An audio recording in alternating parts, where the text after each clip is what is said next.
सभी भारतवासी के नमस्कार। हमारा नाम प्रवीण ठाकुर। रउआ सबके स्वागत बा हमारे चैनल भारत एक विचार पे। आज मातृभाषा दिवस पे रउआ सबके हम अपन मातृभाषा भोजपुरी में अपन चैनल पे स्वागत कैले बानी। माँ शब्द की व्याख्या हम कभी नहीं कर सकते। माँ शब्द अपने आप में पूरा विश्व है, पूरे संसार है। कहा जाता है कि माँ के मुख कमलों से निकला हर एक वचन अमृत के समान होता है, पर क्यों आज इस दर पे हम खड़े हैं जहाँ इस अमृत के विलुप्ति का कगार आ गया? क्यों आज हम इस बात कर रहे हैं कि हम अपने मातृभाषा को खोते जा रहे हैं? क्यों हमें आज ऐसे कार्यक्रम चलाने पड़ रहे हैं, कैसे योजनाएं बनानी पड़ रही है जिसमें मातृभाषा को बचाने की बातें की जाती हैं? क्या आखिर ये समस्या कहाँ हुई और क्यों हम इसको गंभीरता से नहीं ले रहे हैं आज भी? इससे पहले कि हम शुरू करें, आपको हम कुछ बातें कहना चाहेंगे। आपका सपोर्ट हमारे लिए बहुत ज़रूरी है। तो हमारे चैनल को, अगर आपको ये वीडियोस पसंद आते हैं, हमारे चैनल की दी गई कंटेंट आपको पसंद आती है, तो हमारे चैनल को सब्सक्राइब करें और इस चैनल को ढेर सारा लाइक दें और ज़्यादा से ज़्यादा लोगों के साथ शेयर करें, ताकि हमारे आवाज़ को और भी ज़्यादा बल मिल सके।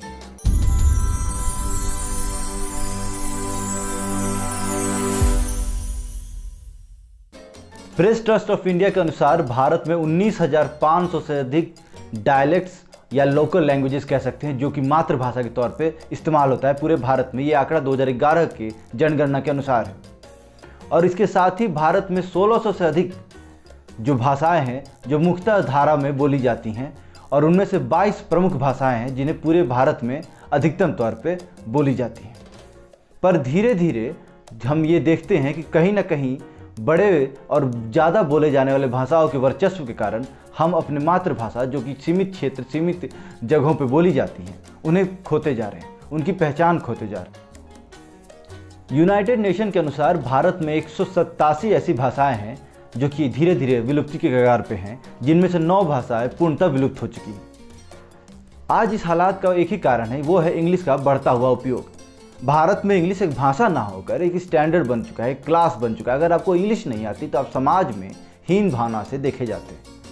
पर ये जो सोच है, ये सोच का जड़ अंग्रेजों द्वारा फैलाया गया। आधुनिक युग में बढ़ते हुए इंग्लिश के इस्तेमाल ने भारत के कई सारी जो भाषाएं थी उनकी महत्वता को बहुत तरह से प्रभावित किया। आज इंग्लिश अगर ना बोली जाए तो आप अपने क्षेत्रीय भाषा का इस्तेमाल कहीं भी उच्च स्तर पर नहीं कर पाते हैं। इसका पूरा कारण है हमारी शिक्षा नीति।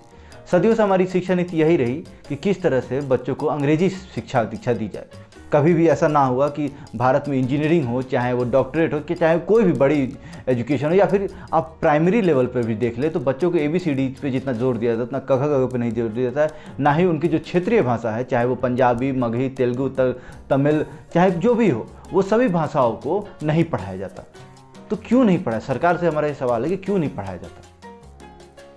एग्जाम्पल के तौर पे हम लेते हैं देवरी भाषा अरुणाचल प्रदेश में बोली जाने वाली, जो कि देवरी जो ट्राइब्स है उनके द्वारा बोली जाती है। ये ट्राइब्स अरुणाचल प्रदेश के सभी ट्राइब्स में सबसे ज़्यादा पढ़ी लिखी है, 76%। फिर भी इनकी भाषा विलुप्त हो जा रही है। इसके पीछे कारण क्या है?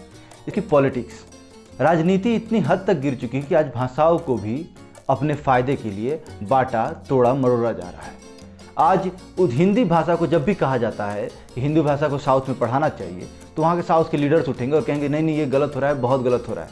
और फिर उन्हीं के लीडर के बच्चे उन स्कूलों में पढ़ेंगे जो कि CBSE द्वारा मान्यता प्राप्त है, वहाँ हिंदी पढ़ाई जाती है, वो पढ़ेंगे, वो हिंदी की जानकारी लेंगे। तो वो अपने बच्चों के लिए अलग धारणा रखते हैं और दूसरों के बच्चों के लिए, जो गरीब हैं, जो पिछड़े हैं, जो कि प्राइवेट स्कूल के फीस अफोर्ड नहीं कर सकते, वो सरकारी स्कूल में जाएंगे, तो वहाँ के लिए उनकी राय अलग है। वो बस इस पर राजनीति करना चाहते हैं, ना कि इसका कोई हल निकालना चाहते हैं। जितने भी साउथ के लीडर्स होंगे, अक्सर आप उनको देखते हुए कहते हैं कि हिंदी हम पर थोपी जा रही है। लोग अचानक से उठ समझते हैं कि हिंदी हमारी राष्ट्रभाषा नहीं है, हम पे क्यों थोपी जा रही है, हम संविधान के तौर पे आज़ाद है अपनी भाषा को लेकर। ये सभी के सभी जो ड्रामा है, इसके पीछे का एक ही केंद्र है, वो है राजनीति। अगर पूरे राजनीति में देखा जाए तो अगर उत्तर और दक्षिण मिल जाते हैं तो फिर ये जो बंटवारे की राजनीति है उसका तो जड़ ही समाप्त हो जाएगा। क्योंकि दोनों जगह के जो कल्चर है वो दोनों जगह सेम है। उत्तर में रह रहा है हिंदू विष्णु भगवान, शंकर भगवान की पूजा करता है, दक्षिण में रह रहा विष्णु भगवान का ही और शंकर भगवान का पूजा करता है। पूजा पद्धति भी सेम है, सब कुछ एक जैसा होने के कारण भी आज हम बटे हुए हैं। क्यों? भाषा के कारण। एक भाषा हमारे बीच में बाधा बनी हुई है। तो एक ऐसा चीज़ जो हमारे देश को तोड़ने और देश के बिखराव पैदा करने के कारण में हो, क्यों ना उसे ख़त्म कर दिया जाए। क्यों ना उत्तर के बच्चों को दक्षिण की भाषा पढ़ाई जाए और दक्षिण के बच्चों को उत्तर की भाषा पढ़ाई जाए, ताकि हम एक दूसरे को ज़्यादा बेहतर ढंग से समझ सकें। आज जो हिंदी का विरोध करते हैं, संस्कृत का विरोध करते हैं, उनके लिए एक सबक है विदेशी यूनिवर्सिटीज़। आज विदेश की यूनिवर्सिटीज़ में हिंदी पढ़ाई जा रही है, संस्कृत पढ़ाई जा रही है। और ऐसा नहीं है कि बच्चे पढ़ नहीं रहे हैं, हज़ारों लाखों की संख्या में पूरे विश्व में बच्चे इस भाषा को पढ़ रहे हैं। क्यों?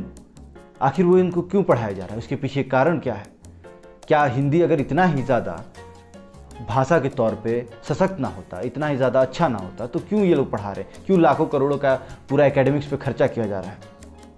ये सबक है उन सभी लोगों के लिए जो ये कहते हैं कि भारत में हिंदी थोपी जा रही है। और मैं तो खुले तौर पे इस बात का स्वागत करता हूँ कि राष्ट्र में अलग अलग क्षेत्रों में जितनी भी भाषाएं हैं, अगर मैं बिहार में रहने वाला हूँ तो बिहार की जो क्षेत्रीय भाषा है उसमें मुझे शिक्षा दी जाए। साउथ में रहने वाले को साउथ की जो जितनी भाषा हैं उसमें उनको शिक्षा दी जाए, ताकि हर भाषा का सम्मान हो, हर भाषा को उसी दर्जा मिले। क्योंकि भाषा तो एक माध्यम होता है अपनी बातों को दूसरे तक पहुँचाने का। भाषाएं कभी एक दूसरे से स्पर्धा नहीं कर सकती कि मैं बेहतर तो मैं बेहतर। भाषाओं का एक समानांतर रूप होता है। भाषाएं बस अपनी बात को, अगर मैं किसी को कुछ कहना चाहता हूँ, उसे बिना कहे भी, मैं अगर बिना बोले भी अगर उसे अपनी बात पहुँचा दूँ तो वो भी एक भाषा है। तो भाषा का कोई ना रूप होता है, ना कोई रंग होता है, ना कोई ऊंच नीच होता है। मगर भारत में एक बड़े ही दिलचस्प मोड़ लेता है कि इंग्लिश, मतलब हमें अंग्रेज छोड़ चले गए लेकिन अंग्रेजी छोड़ के चले गए। आज भी हम अपने आप को मानसिक तौर पे इतना ज़्यादा गुलाम बना चुके हैं इस बात का कि आज भी हम ये मानने को तैयार नहीं कि इंग्लिश मात्र एक भाषा है। उसे एक स्टैंडर्ड क्लास में हम बदल चुके हैं। आज हम जिस आज़ादी के लिए हमारे पूर्वज लड़े और जो आज़ादी हमें दी गई, हम उस आज़ादी को ही धूमिल करते जा रहे हैं। हमें उस अंग्रेज से आज़ादी मिली, अंग्रेजी से आज़ादी मिली। हमारे जो क्रांतिकारी रहे वो क्षेत्रीय भाषाओं में लेख लिखा करते थे, क्षेत्रीय भाषाओं में बड़े बड़े अखबार आते थे। क्यों? क्योंकि वो क्षेत्रीय भाषाओं से जानते थे कि अगर देश में भला करना है, देश को आगे बढ़ाना है, कि तो देश की जो अपनी बोली है उसे आगे बढ़ाना होगा। पर वोट और जनता को मूर्ख बनाने के नाम पे, सत्ता के लालच के नाम पे आज तक ऐसा कभी नहीं हो पाया। अगर बात हम आज क्षेत्रीय भाषा या मातृभाषा की कर रहे हैं तो इसमें एक सवाल उठता है कि क्या भारत की पहचान अंग्रेजी से है? क्या भारत को जाना जाता है अंग्रेजी से? क्या भारत अंग्रेजी का जनक रहा है? तो जी नहीं। भारत में जो भाषाएं पनपी, भारत में जिनका सृजन हुआ, वो भाषाएं भारत की पहचान है। चाहे वो कोई भी भाषाएं किसी भी क्षेत्र की हो, वही भारत की असली पहचान है।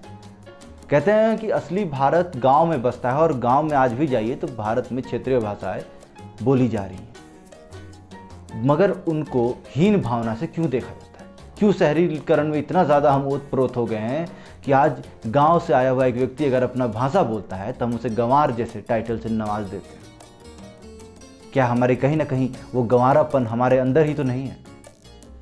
क्या आज गांव का वो व्यक्ति जो अपने आप को किसी भी भाषा में बोलने का आज़ादी महसूस करना चाहिए, वहाँ पे हम उसे जकड़ देते हैं सामाजिक कुरीतियों में?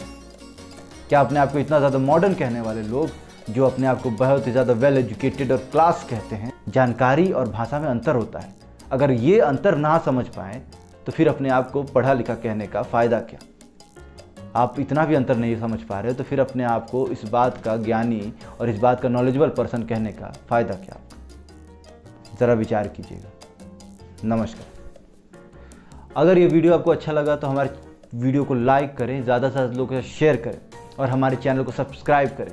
सब्सक्राइब करना बहुत ज़रूरी है ताकि हमारे चैनल आगे से और ज़्यादा लोगों के पास पहुंच पाए। तब तक के लिए नमस्कार।